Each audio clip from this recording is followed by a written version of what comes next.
This is one of the wildest stories out right now. Donald Trump may have just cost himself the midterms because he couldn't stop himself from using a slur. This article is titled, "MAGA Power Broker Takes Revenge on Trump for Using Awful Slur."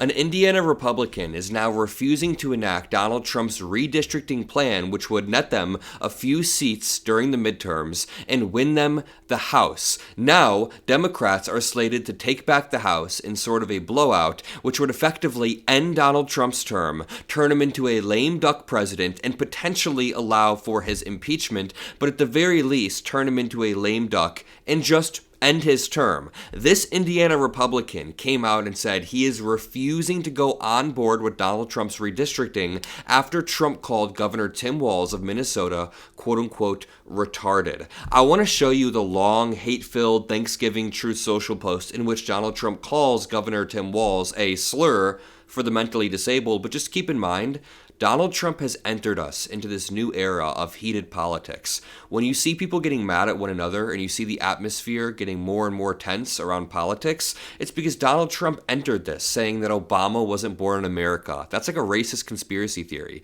He was saying that Hillary Clinton needs to be locked up, his opponents are dumb and weak, and he would make up nicknames for people on his own side. He then tried to steal an election, is posting AI videos of Obama being locked up, and in this post where he says, "A very happy Thanksgiving to all of our great American citizens and patriots who have been so nice at allowing our country to be divided, disrupted, carved up, murdered, beaten, mugged, and laughed at." I mean, dude, it starts off as a very nice Thanksgiving post, and then it turns into Heath Ledger's Joker from the Christopher Nolan trilogy. But as you scroll down through this crazy, hate-filled rant, he then says, the quote, "The seriously retarded governor of Minnesota, Tim Walz, does nothing either through fear or incompetence, while the worst congressman/woman in our country, Ilhan Omar, always wrapped in her swaddling hijab."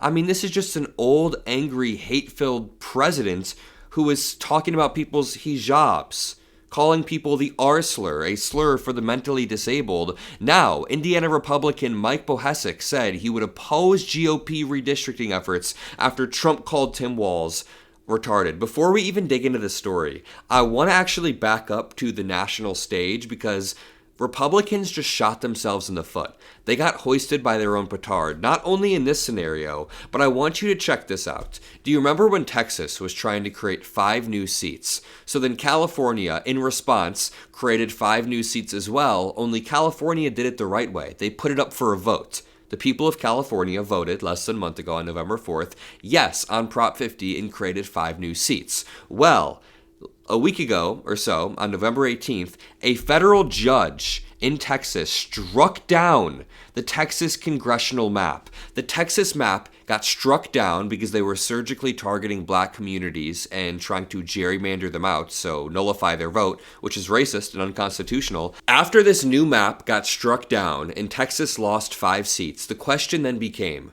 does California now lose its 5 seats? Well, the person who wrote the map for California then posted, "Since everyone is asking, no, this doesn't undo Prop 50. The trigger language was removed in the legislative process as it was clear that Texas was redistricting. So even if their map is invalidated or postponed, the Prop 50 map stays in place." Governor Gavin Newsom then jumps in on the news regarding federal judges blocking Texas's map. He said, "Donald Trump and Greg Abbott played with fire, got burned, and democracy won. This ruling is a win for Texas and for every American who fights for free and fair elections." So with that in mind, just remember, Donald Trump was scrambling because he lost the 5 House seats he was supposed to gain in Texas. They gained it through brute force, rigging the map, but they lost it. So then he thought, I'm going to go to Indiana and I'm going to pressure this Republican. But breaking news, Indiana Senate Republican Mike Bohesick, whose daughter has Down syndrome,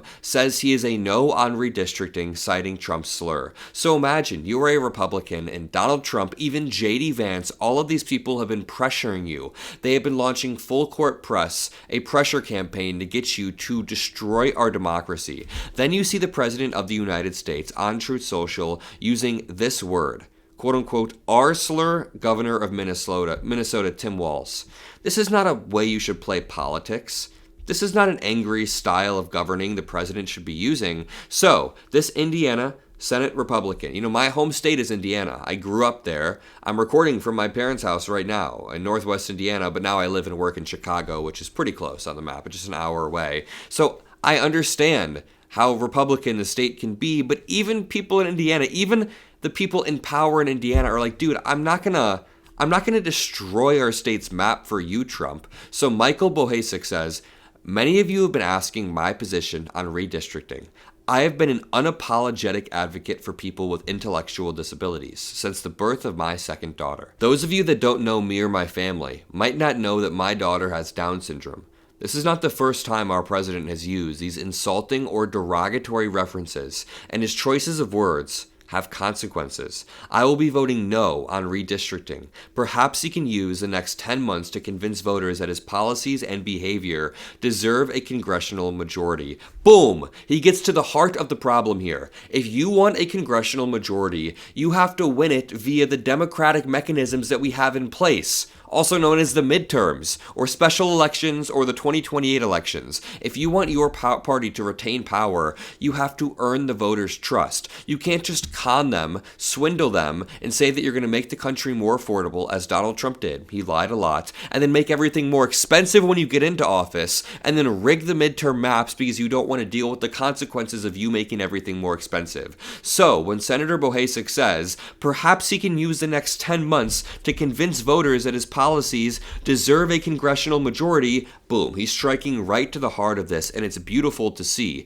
Republican Indiana State Senator Mike Bohasic said he is no, just an unequivocal no on the state's GOP redistricting effort due to Donald Trump's use of a slur. So he took a loss in Indiana, he took a loss in Texas. California's map, according to the person who created it, is still staying.